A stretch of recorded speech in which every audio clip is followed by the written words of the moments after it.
सबको स्वागत है।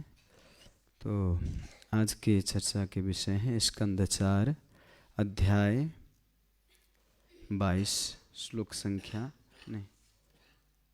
27 से।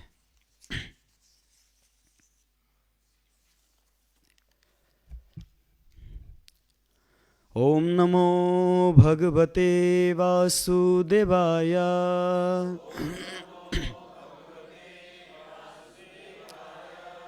ओम नमो भगवते वासुदेवाय।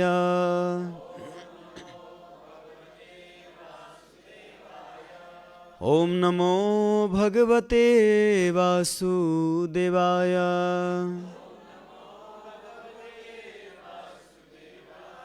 नारायणं नमस्कृत्यं नरं चैव नरोत्तमं देवीं सरस्वतीं व्यासं ततो जयमुदीरये। नष्टप्रायेषु अभद्रेषु नित्यं भागवत सेवया भगवती उत्तमश्लोके भक्तिर्भवती नैष्टिकी।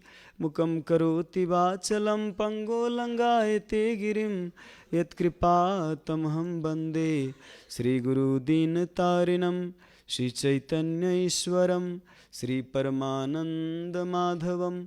हरि ओम तत्सत्, हरि ओम तत्सत्, हरि ओम तत्सत्। हरे कृष्ण।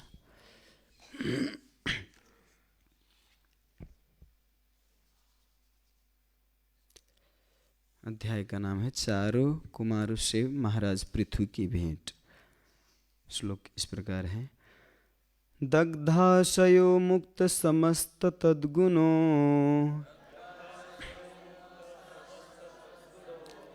नैवात्मनो बहिरंत विचष्टे।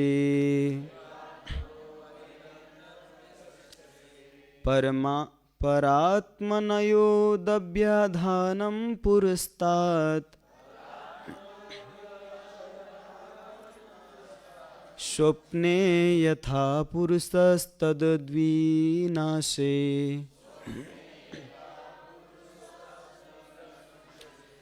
दग्धाशयो मुक्त समस्त तद्गुणो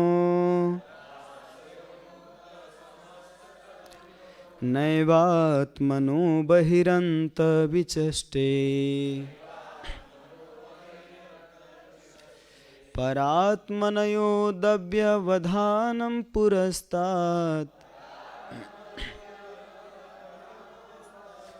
स्वप्ने यथा पुरुषस्दिविनाशे।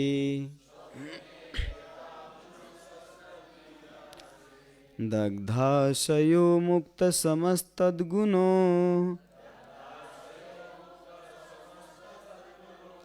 नैवात्मनो बहिरंत विचष्टे। परमात्मनो दभ्यवधानं पुरस्तात् स्वप्ने यथा पुरुषस्त्विविनाशे।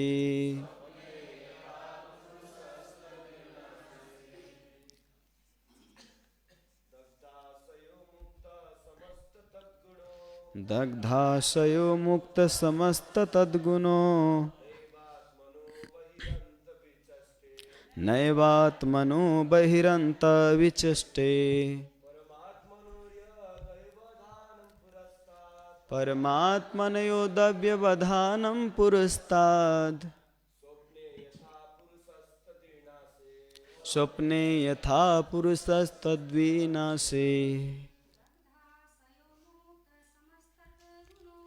दग्धाशयो पुरुषस्तद्गुणो नैवात्मनो बहिरंत विचष्टे।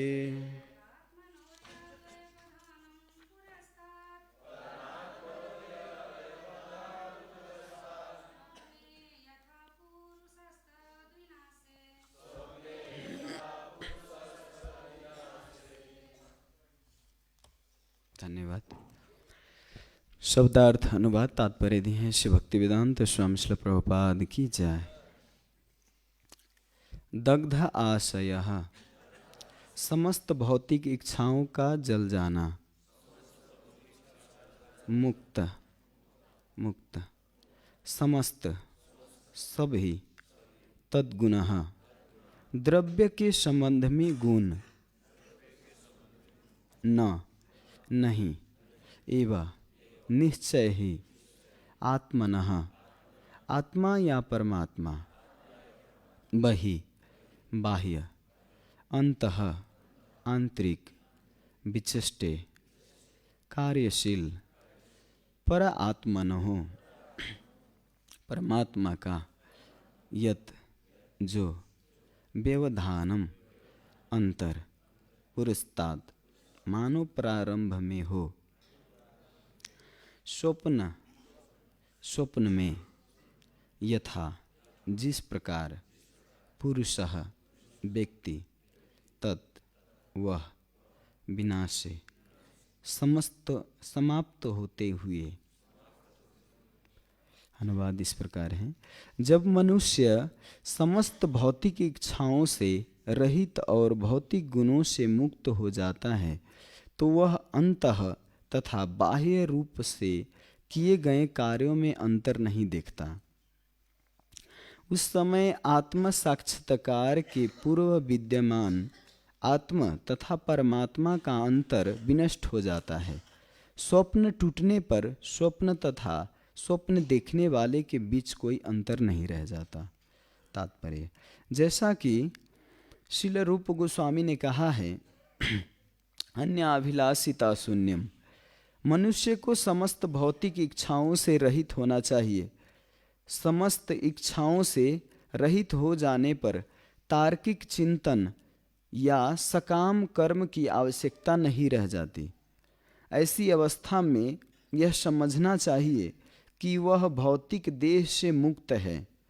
इसका उदाहरण पहले ही दिया जा चुका है कि सूखी गरी नारियल की जटा से पृथक हो जाती है। यह मुक्ति की अवस्था है।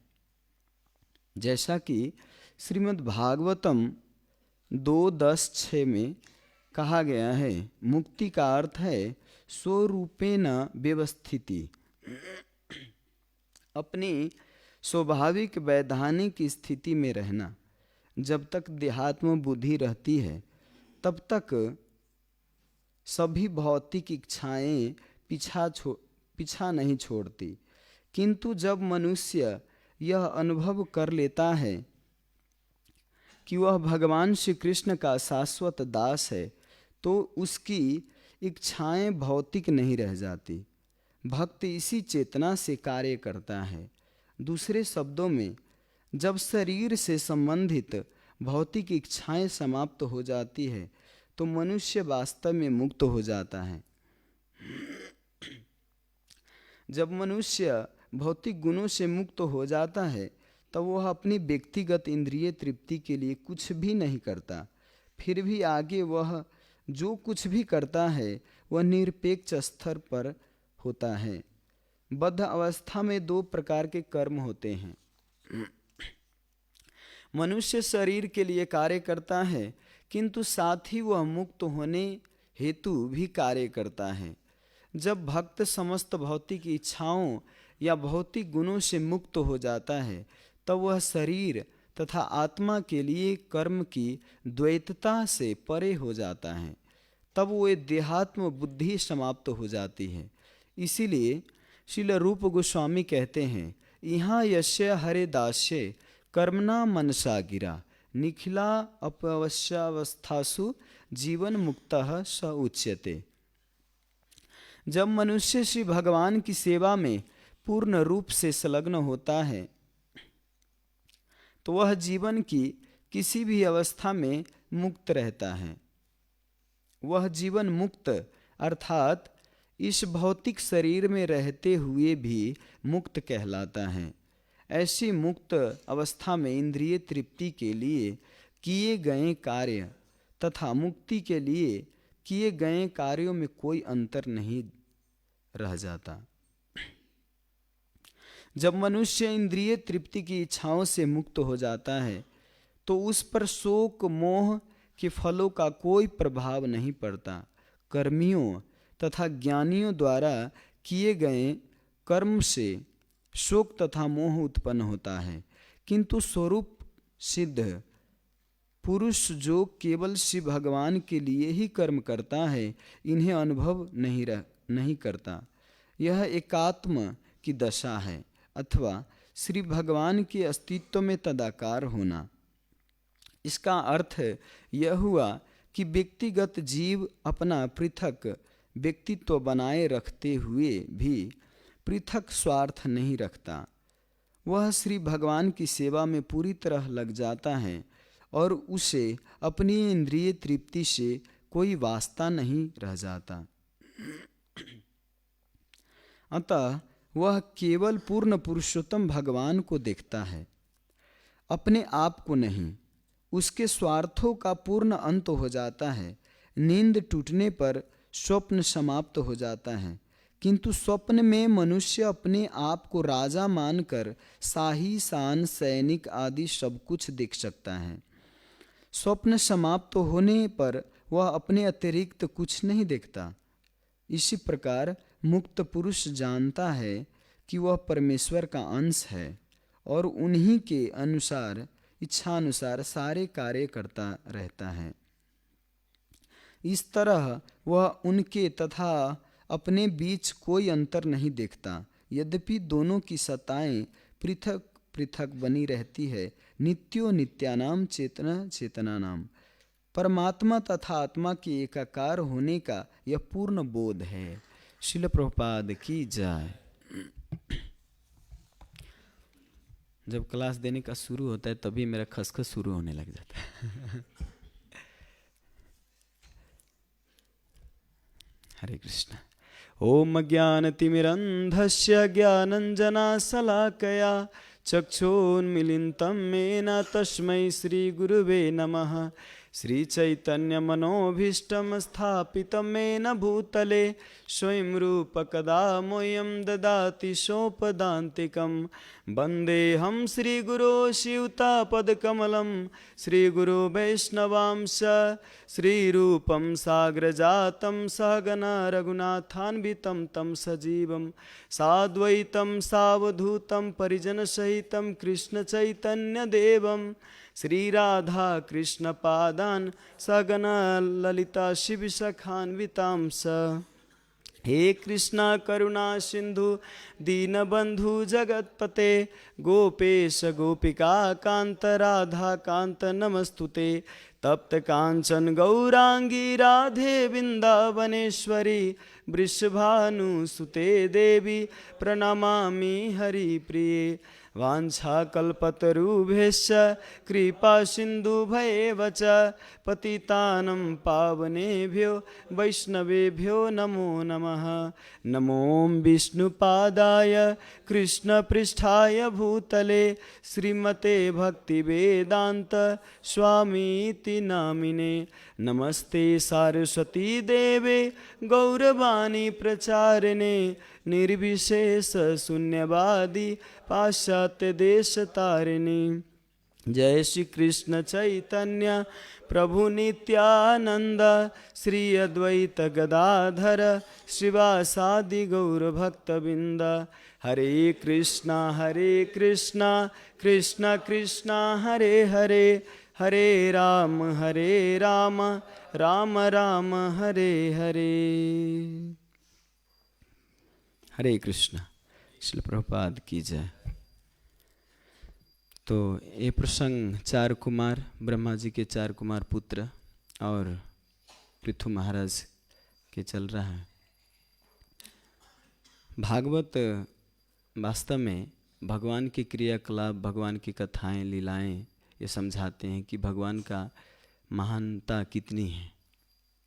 जैसे ग्रंथ में ईशोपनिषद ये बताता है कि पुरुष कौन है। जैसे भगवान है, ये पुरुष कौन है ये बताता है ईशोपनिषद। और जो भगवत गीता है वो साक्षात पुरुष कौन है पूरा बताता है एकदम कीट के कि कृष्ण ही है। जो पुरुष है, जो भगवान है वो कृष्ण ही है, भगवत गीता बताता है। और श्रीमद् भागवतम भगवान की लीलाएं बताता है। और चैतन्य चरितामृत भगवान से प्रेम करने को सिखाता है। है ना। तो श्रीमद् भागवतम जब तक ये ईशोपनिषद वेद से भी जो लिया गया, प्रभुपाद जी वास्तव में 108 उपनिषद में केवल ईशोपनिषद ही क्यों अनुवाद किए, और भी तो कर सकते थे, श्वेताश्वतर उपनिषद, तैत्तिरीय उपनिषद, लेकिन ईशोपनिषद ही क्यों किए? क्योंकि ईशोपनिषद पर वल्लभाचार्य जी ने टीका दिया। तो हमारे संप्रदाय में जो आचार्य ने टीका दिया उनको ट्रांसलेट किए, और ईशोपनिषद विशेष करके भगवान को कुछ क्लियर बताते हैं कि भगवान है परम पुरुष, है ना। भगवान कभी कम नहीं होते। इस ओम पूर्णमद पूर्णमिदम पूर्णात् पूर्णमुदच्यते, तो भगवान के बारे में बताते। और इसके बाद भगवत गीता पूरा एकदम भगवान बोले हैं उसमें, अहम सर्वस्य प्रभु मत्तः सर्व प्रवर्तते इति मत्वा भजन्ते माम बुधा भाव समन्विता, मैं ही परम पुरुष भगवान हूँ। और श्रीमद् भागवतम में भगवान के लीलाएं पूरा एकदम बढ़िया से दिया हुआ है। तो भगवान की लीला समझने के लिए ये वास्तव में आचार्य और गुरु के द्वारा समझा जाता है। एक शिष्य अपने गुरु के पास गए, बोले गुरुदेव ये श्रीमद् भागवतम समझना तो हमारे दिमाग से बाहर की बात है, आप ऐसा करो कि 2 लाइन में हमको श्रीमद् भागवतम समझा दो, केवल 2 लाइन में। तो सार रूप में गुरु ने उनको क्या सिखाया कि ऐसे वैसे कैसे कैसे बन गए और कैसे कैसे ऐसे वैसे बन गए, श्रीमद् भागवतम के सार। तो कैसे ऐसे वैसे को कैसे कैसे बना दिए और कैसे कैसे को ऐसे वैसे बना दिए। मतलब अजामिल पुतना जैसे ऐसे वैसे कैसे कैसे धाम को प्राप्त कर लिए, लेकिन भरत महाराज और कई भक्त हैं जो बहुत ऊंचे स्तर पे चले गए थे, लेकिन पतन होके मतलब भगवान की लीला के अनुसार ऐसे वैसे वैसे कैसे कैसे बन गए। तो सार रूप में ऐसे बताएं। तो श्रीमद् भागवतम को छोटी से अब उतना तो बता दिए, वो समझने का प्रयास तो किए, लेकिन इसको और विस्तार से कैसे समझे? जब तक कोई पढ़ेगा नहीं तब तक समझेगा कि हमारा शॉर्ट देखते देखते, रील देखते देखते सारा चीज़ शॉर्ट हो गया है ना। भागवतम भी शॉर्ट, भगवत गीता का सार शॉर्ट, सब कुछ प्रभु जी सार रूप में बताइए। सार रूप में समझने के लिए तो ठीक है आप समझेंगे थोड़ा कैसे भी। गुरु तो हमारे जैसे भगवत गीता है, तो भगवत गीता के इसको उनके भक्त पूरा सार रूप में 7 दिन में 7 डेज कोर्स में पूरा समझा देते हैं, है ना।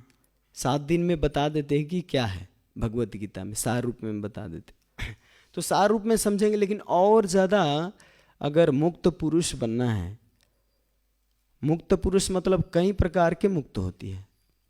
एक कुत्ता भी अगर मर के वो अगर मनुष्य योनि प्राप्त करता है तो उसके लिए वो भी मुक्ति है ना। मनुष्य भी मर के अगर ब्रह्मा का पद प्राप्त करता है, देवता का पद, थोड़ा सा भी ऊपर अगर बढ़ता है तो वो भी मुक्ति है। लेकिन मुक्त पुरुष वास्तव में यहाँ पे श्रील प्रभुपाद जी बताए हैं कि संसार में रहते हुए भी जो शुद्ध भक्त होते हैं वो मुक्त होते हैं। कैसे? यहाँ पे नारियल का उदाहरण दिया हुआ है। नारियल के जटा जो होता है ऊपर से चारों तरफ से ढका होता है, लेकिन जो गरी होता है अंदर का जो, तो उसका कोई उसमें टच नहीं होता, थोड़ा भी प्रभाव नहीं होता। जो नारियल खाए होंगे उनको पता हो, है ना। सबके घर में वो यज्ञ होता है तो आता ही है ना। तो जटा जो ऊपर होता है और अंदर उसमें कोई कनेक्शन नहीं होता। तो इसी तरह जो मुक्त पुरुष होते हैं, जो शुद्ध भक्त होते हैं, इस संसार में रहते हुए भी उनको ये दुख कष्ट और सब कोई कुछ छू नहीं सकता।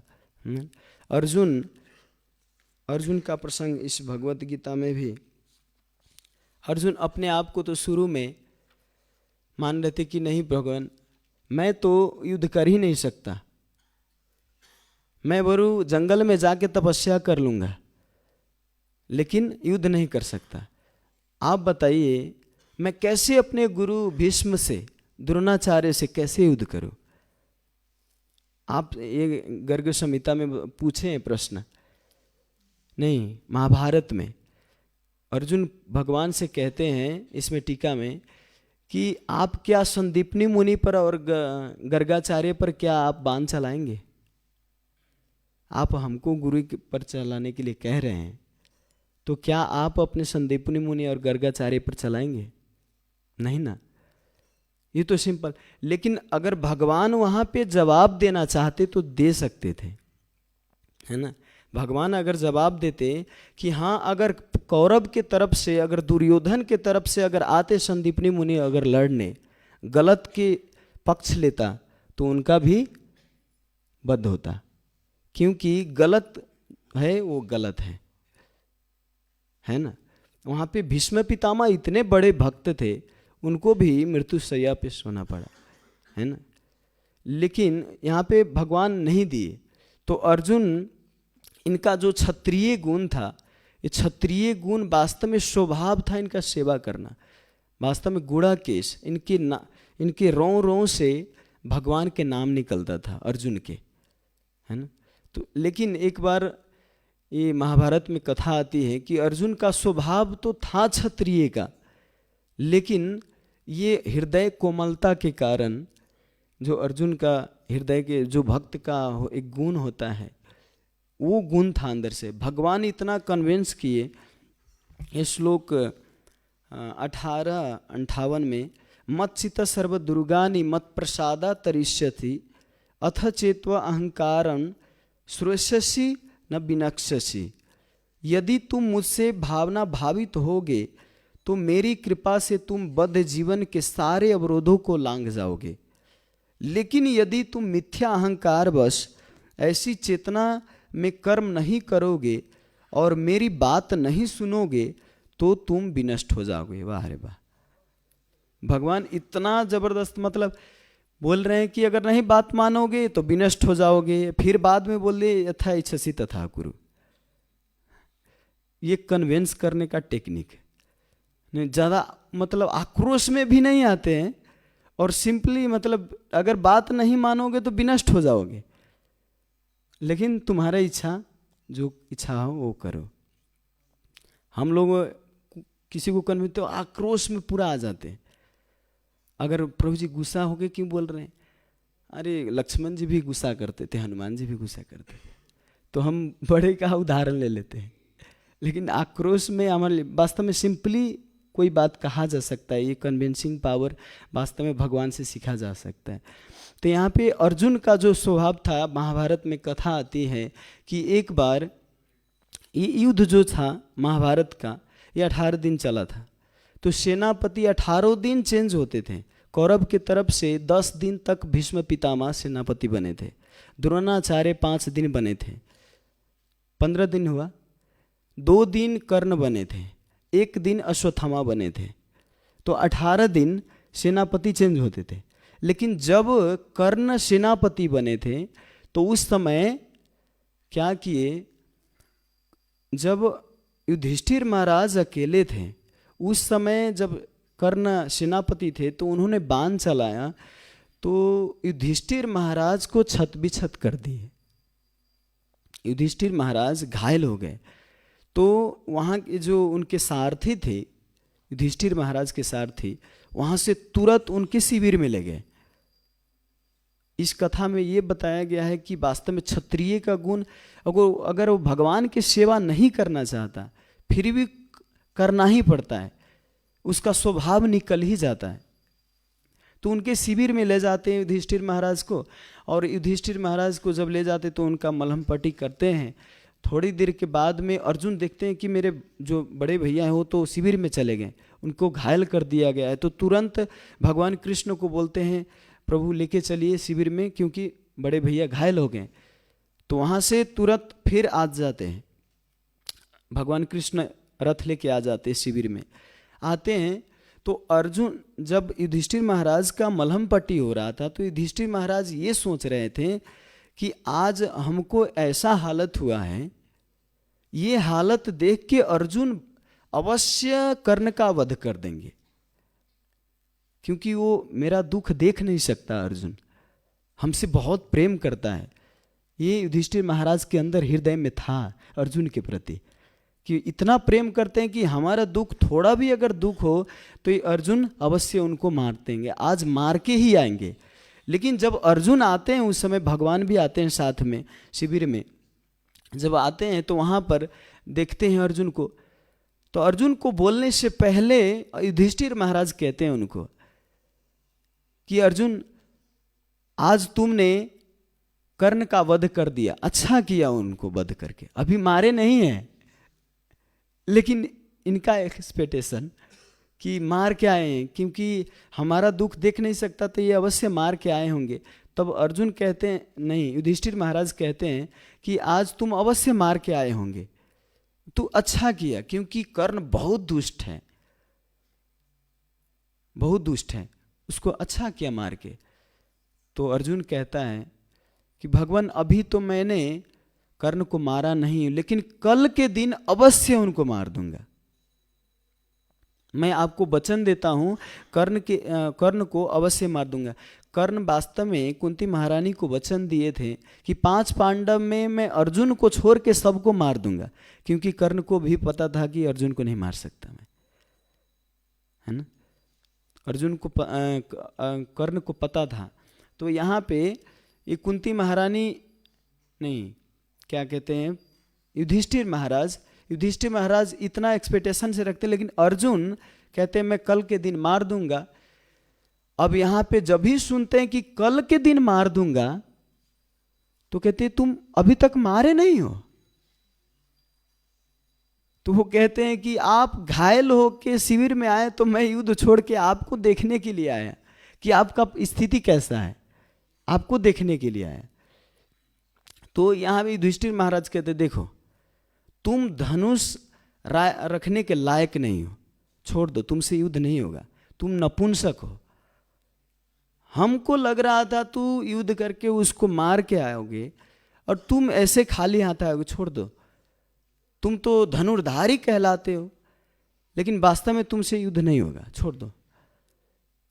और अर्जुन ने वास्तव में प्रतिज्ञा लिया हुआ था कि कोई भी व्यक्ति अगर हमको कह देगा कि तू क्षत्रिय लायक नहीं हो, तू धनुष रखने लायक नहीं हो, तो उनका मैं सर धड़ से अलग कर दूंगा, उनको मार दूंगा। अब ये बात सुन के युधिष्ठिर महाराज, अब क्षत्रिय तो हर समय अपना खड़ग तो साथ में रखते हैं, तलवार। उसी समय अर्जुन युधिष्ठिर महाराज के बात सुन के और तलवार निकालने लग जाते हैं। भगवान कृष्ण देखते हैं ये तलवार निकालते हुए, कहते हैं अर्जुन, यहां पर तो कोई युद्ध भूमि नहीं है, कोई शत्रु नहीं है तुम्हारा, तुम किसको मारने के लिए तू निकाल रहे हो। तब अर्जुन कहता है कि देखो केशव, मैंने प्रतिज्ञा लिया हुआ था, अगर कोई भी व्यक्ति हमको कह देगा कि तुम धनुष रखने लायक नहीं हो, तो मैं उसका वध कर दूंगा। तो भगवान कहते हैं, तो क्या तुम अपने भैया का वध करोगे? तो कहते हैं, हाँ, आज मैं अपने बड़े भैया का वध करूंगा, क्योंकि उन्होंने आज हमको ये बात बोला है, तो इससे क्या, मैं अपना प्रतिज्ञा पूरा करूंगा, मैं क्षत्रिय हूं। भगवान कहते हैं, उस दिन महात्मा गांधी का फॉलोअर बन रहे थे, है ना, बहुत वैराग्यपन आ रहा था तुमको। जब मैं बता रहा था कि युद्ध करो, त कार्पण्य दोष उपहत स्वभाव पृछामि तम धर्म स्मूढ़ सेता, कांप रहे हो, मेरा गांडीव सरक रहा है। आज कहाँ गया? उस दिन तो क्षत्रिय का गुण नहीं आ रहा था। इतना फिलॉसफी देते देते 18 अध्याय, इतना 45 मिनट तक तुमको दिया। उस दिन तो नहीं का ये कन्वेंस पावर नहीं चल रहा था, आज क्षत्रिय का गुण निकल रहा है तुमको। तब कहते इससे क्या, हमारा जो स्वभाव है वो तो निकलेगा, लेकिन भगवान कृष्ण के कहने पर तो ये मूर्खतापूर्ण बात होगी अर्जुन।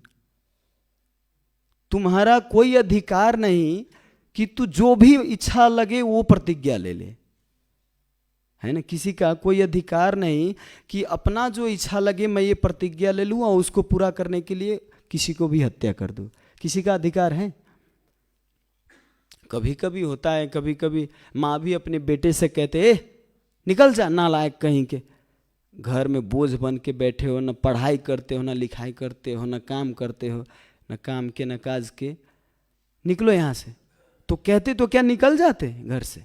अरे युधिष्ठिर महाराज बड़े भैया तुम्हारे पिता के समान है, डांट दिए, गुस्से में है, डांट दी तो क्या हो गया? कभी कभी पत्नी भी अपने पति को डांट देते, निकल जाइए घर से, तो क्या वही सुप्रीम कोर्ट का आदेश हो गया? नहीं ना। मतलब हर समय देखना चाहिए कि आदमी का मूड कैसा है, आगे वाला का मूड कैसा है, ये देखना चाहिए, और उस अनुसार से हमको उनसे बातें करनी चाहिए और डिसीजन लेनी चाहिए। ऐसा नहीं कि कोई बात बोला वो डिसीजन ले लिए कि ऐसा बोले हैं प्रभु जी, है निकल जाओ मंदिर से, तो निकल गए। किसी को डांट दिए, अरे हमको तो गुस्से में ऐसे डांटे, अरे गुस्से में डांटे थे, अब बाद में जाके पूछिए क्या कहते हैं, इसके बारे में सलाह लीजिए। लेकिन वही हमको पूरा एकदम बाण, लक्ष्मण बाण हो जाता है हमारे लिए। कभी कभी गुस्सा में बोला, लेकिन आदेश के स्वरूप में गुरु अगर आदेश देते हैं, शास्त्र अनुसार बातें कहते हैं, तो वो फिर हमारे लिए नहीं होता, उसको हम धारण नहीं करते। लेकिन जो गुस्से में बोले जाते उसको हम धारण कर लेते, उल्टा हमारा है ना? तो ये वास्तव में गलत है। तो यहाँ पे अर्जुन को समझाते हैं भगवान, देखो ये मूर्खतापूर्ण बात होगी अर्जुन, भैया है तुम्हारे, तुम जिनको पूजा करते हो और तुम उनको हत्या करने के लिए प्रतिज्ञा ले लिए, जिनको मारना था उनको मारने के लिए तुम रेडी। देखिए भगवत गीता सुन चुके हैं भगवत गीता इस समय, और भगवत गीता सुनने के बाद नहीं युद्ध शुरू हुआ है ना। तो वहां पर अर्जुन को इतना समझाने के बाद तब कहते, देखो अर्जुन, सीनियर को, अपने से बड़े को अगर मारना हो, है ना, अगर तुम प्रतिज्ञा लिए हो, तुम क्षत्रिय हो, तुमको लगता है कि मेरा प्रतिज्ञा भंग होगा, तो तुम ऐसे कर सकते हो कि सीनियर को अगर मारना हो तो तुम उसको अपमान कर दो, यही मारना होगा। अपने पिताजी को अगर गाली देते हो, उनको अपमान करते हो, तो ये मारने के बराबर है, हत्या करने के बराबर है ना। कुछ नहीं रह जाता जब पुत्र अपने पिता को गाली देते हैं, तो कितना दिल में तहलका मचता है ना, उनको कितना दिल दुखता है कि अरे बाप रे, मतलब इतना पालन पोषण किया, जिसको हर समय देखा लिखाया पढ़ाया, वो आज आके गाली देता है, तो उसका हृदय एकदम छिन्न भिन्न हो जाता है ना। तो तुम अगर गाली दोगे, उनका अपमान करोगे, तो यही वास्तव में हत्या होगा। तब युधिष्ठिर महाराज को क्या कहते हैं अर्जुन, आपको कौन कहते हैं आप क्षत्रिय हो, आप ब्राह्मण हो, क्षत्रिय का तो स्वभाव ही नहीं है, कौन है, कौन कहता है ना। आपके कारण यहाँ पे हम 12 वर्ष तक वनवास रहना पड़ा, द्रौपदी का चीरहरण हुआ, जुआरी कहीं का, है ना, डांटते गाली देते। ये एक तरह से उनके, अरे किसी को स्वभाव है, किसी का डॉक्टरी स्वभाव है, और डॉक्टर को कहोगे तो कौन कहता है तुमको डॉक्टर, तू तो किसान जैसा है, तो इसका अर्थ क्या, मतलब बहुत कमजोर मान रहे हैं आप उनको, क्षत्रिय न मान के आप उनको ब्राह्मण कह रहे, तो ये बहुत कमजोर, उनके लिए बहुत गलत है ना। कोई डॉक्टर है, किसान बोलेंगे तो डॉक्टरी ना होगी, मतलब मैं इतना दिन पढ़ाई लिखाई किया, डॉक्टरी कहते हैं फोकट में, है ना, केवल खेती पाती करने। तो स्वभाव को हटा देना मतलब उनके लिए कमजोरी है। तो कहते आपको कौन कहता है क्षत्रिय, आप तो ब्राह्मण जैसे हो, है ना। और आपके एक जुआ के नशा के कारण कितना हम पांचों भाई यहाँ पे दुख भोग रहे हैं, साथ साथ में द्रौपदी भी कितना दुख भोगी, कुंती महारानी भी दुख भोगी तुम्हारे कारण। तो जब ऐसे ऐसे बात बोलते तो युधिष्ठिर महाराज के हृदय फिर छिन्न भिन्न हो जाते हैं। इसके बाद भगवान कृष्ण कहते अब रहने दो, हो गया, अब उनका हत्या हो गया। बड़े का हत्या अपमान करने से ही हो जाता है। अब फिर अर्जुन को देखते हैं तो फिर खड़ग निकालने लग जाते हैं। अब भगवान कहते अब क्यों निकाल रहे, अब किस लिए? तो कहते देखिए, जिनको मैंने अपना आराध्य मानता था, जिनको मैं पूजा करता था अपने बड़े भैया के समान, और उनको मारने के लिए इतना अपमान किया, तो अपमान करने वाला व्यक्ति, मैं इतना पापी, मैं अपने आप को कैसे रख सकता हूँ, अब मैं अपने आप को मारूंगा। अब इधर करूँ समझाऊं तो इधर मारने के लिए, फिर इधर समझाऊं तो अपने आप मारने के लिए। अब समझाऊं, भगवान फिर कन्विंस करने में बहुत नंबर 1। किसको कन्विंस, जैसे भीष्म पितामह को खुद जाके वहां पे युधिष्ठिर महाराज राज्य करने के लिए रेडी नहीं थे, है ना, स्वीकार नहीं कर रहे थे राज्य, क्योंकि इतने को हत्या करके, इतना पाप ग्रहण करके कौन राज्य भोगेगा, ये तो खून से सना हुआ ये राज्य होगा। तो युधिष्ठिर महाराज नहीं स्वीकार कर रहे थे, लेकिन भीष्म पितामह के द्वारा उनको उपदेश दिलवाए। भगवान वहां पे कर सकते थे, लेकिन फिर भी भीष्म पितामह के द्वारा दिलवाए। तो यहाँ पे फिर जब अर्जुन खड्ग निकालते हैं तो अर्जुन, भगवान कहते हैं अब किस लिए निकाल रहे हो, तो अपने मारने के लिए। तो पता है अर्जुन, अपने ही मारना, अपने को मारना, शास्त्र अनुसार तुम अपने आप को तलवार से भी मार सकते हो, और दूसरा तरीका ये भी है कि अपना कोई अपने आप गुण गाता है कि मैं तो बहुत बड़ा आदमी हूँ, मैं तो बड़ा पोस्ट पे हूँ, तो खुद अपने आप की हत्या के बराबर है, कोई खुद गुण कहता है। तो इस तरह से देखे तो संसार में रोज अपना हत्या ही कर रहा है कोई, है ना। हर रोज कोई दूसरे का गुण सुनना ही नहीं चाहता है, अपना ही गुण सुनाना चाहता है। कुछ बताइए तो कहते हैं हम भी ऐसे ही हैं, हम तो ऐसे करते हैं, हम ये किए हैं, वो किए हैं, पूरा पोस्ट साफ देते रहते हैं, है ना। वो दूसरे का गुण सुन के हमारे अंदर तो जलन होने लग जाता है। तो इस तरह से देखा जाए तो वास्तव में हर रोज अपना हत्या कर रहे हैं। जब ये बात सुनते हैं तो अर्जुन अपने आप को धनुर्धारी, मैं ही शिव जी को परास्त किया था इसी गांडीव से, है ना, लोकपालों को परास्त किया था मैंने, सारे कितने राक्षसों को मारा है, और इतने युद्ध में मैंने जीता हूं, और द्रोणाचार्य के सर्वश्रेष्ठ शिष्य मैं ही हूं। अपना गुणगान खुद गाने लग जाते। भगवान कहते अब हो गया अत्या तुम्हारा, क्योंकि भगवान कृष्ण के इशारे को समझते थे। अर्जुन जब कुछ कहते, भगवान जब कहते थे अर्जुन को, तो उनके इशारे को समझते थे क्या कहना चाह रहे हैं भगवान। अर्जुन स्वीकार करते थे। इनका क्षत्रिय गुण होते हुए भी जब भगवान कुछ आदेश देते, जब कुछ कहते, तो उनके इशारों को समझते, है ना। तो उस समय अपना गुण गाते हैं अर्जुन, और फिर स्वीकार कर लेते, तब फिर मिल के रहते हैं, उनको मिलाते हैं, बाद में जाके फिर युद्ध होता। तो देखिए जो सेवा है ये आदमी छोड़ नहीं सकता, हर का सेवा करना जरूरी है। लेकिन जो शुद्ध भक्त होते हैं भगवान की सेवा करते समय वो बाहरी चीज पे ध्यान नहीं देते, केवल भगवान का आदेश क्या है, भगवान की आज्ञा क्या है, इस पर ध्यान देते हैं, है ना। और वो बाहरी माया से दिखने में लगता है कि इसी संसार में गले पचे हैं, इसी संसार में सब कुछ कर रहे हैं, लेकिन वो वास्तव में इससे मुक्त रहते हैं। तो वास्तव में मुक्त पुरुष वो है जो इस संसार में तो बहुत हमारे कर्म हैं, प्रारब्ध हैं, पूर्व जन्म के क्या क्या करवाता रहता है, नहीं चाहते हुए भी करवाते हैं। दुर्योधन को जब बोले कि तुम ऐसे गलत क्यों कर रहे हो, भगवान जाके जब संधि लेके गए थे, उनको शांति के दूत बन के गए थे संधि करने के लिए, तो उस समय दुर्योधन को समझाए तो बोले कि पता नहीं हमारे अंदर से कौन प्रेरित कर रहा है ये करने के लिए। तो हमारा स्वभाव, हमारा जो है ये वास्तव में प्रेरित करता है कुछ करने के लिए, लेकिन फिर भी हम गुरु के आदेश का आगे पालन करते हैं। अंदर से इच्छा, डिजायर होता है कुछ और करने की, अपने इंद्रिय भोग करने की, लेकिन जब भगवान की शास्त्र की आज्ञा, जब गुरु की आज्ञा पालन करते हैं तो वास्तव में वो इस संसार में रहते हुए भी मुक्त पुरुष हैं। बुक डिस्ट्रीब्यूशन में जाने की इच्छा नहीं होता, मंगल आरती उठने की इच्छा नहीं होता, जप करने की इच्छा नहीं होता, होता है हृदय से बोलिए,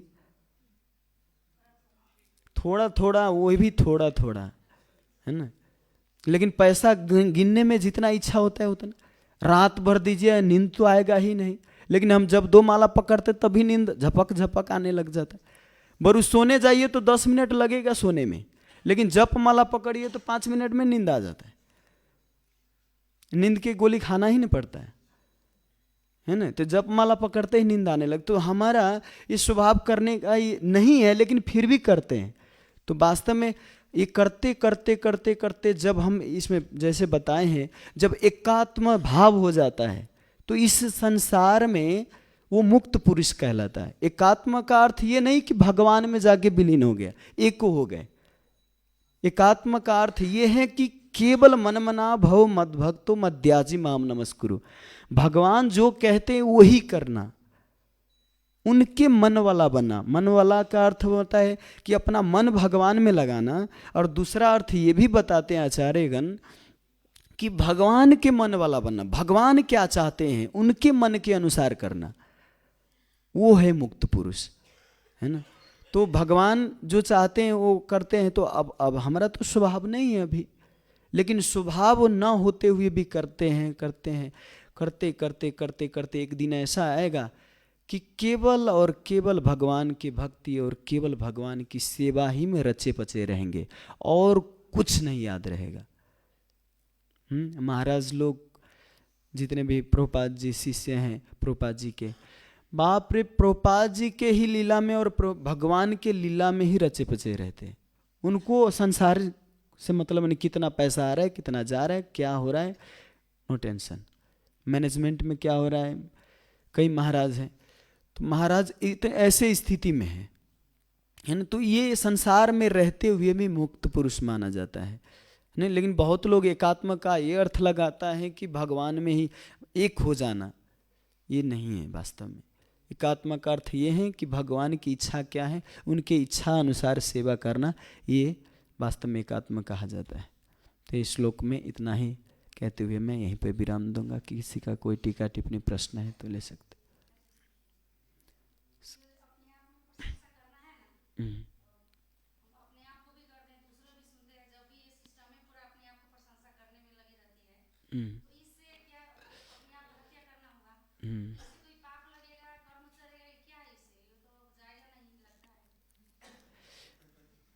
मतलब अगर कोई अपना गुणगान गाता है तो जैसे अपने ये हत्या स्वरूप माना जाता है ना। मतलब आप इस संसार में भक्ति करने आए हैं कि बार बार अपने मतलब जैसे प्रभुपाद जी बताते कि संसार में कोई जीते हुए भी जी रहा है लेकिन भक्ति नहीं कर रहा है तो वो मरा हुआ व्यक्ति है ना।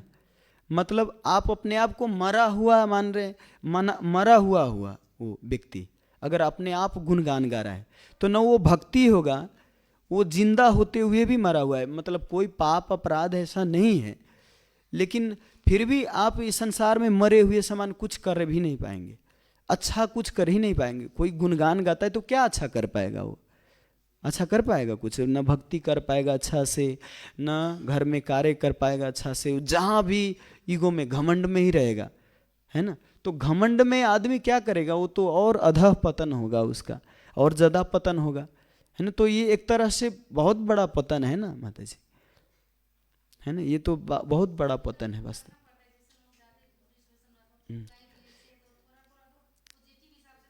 हाँ, पॉजिटिव हिसाब से आप कह सकते हो। देखिए, एक पॉजिटिव बातें कहना और अंदर इच्छा होना, अब हमको पहचाना ये मैं कैसा व्यक्ति हूँ।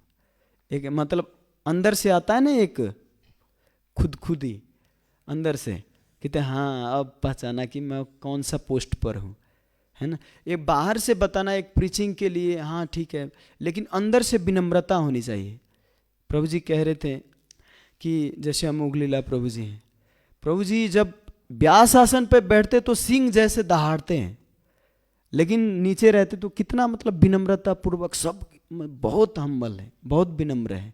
तो वास्तव में ऐसी होनी चाहिए, अंदर से हमारी विनम्रता होनी चाहिए। किसको कैसे करना है, जैसे उपदेशामृत में बताया गया है, कृष्णोति यस्य ग्रीम तम मनसा इंद्रियत दीक्षा अस्ति चेत प्रणति भीष्म भजंत मिशम शुश्रूषया भजनम विज्ञम अनन्य अन्य निंदादि शून्यम ऋषम इप्सित संलब्ध्या।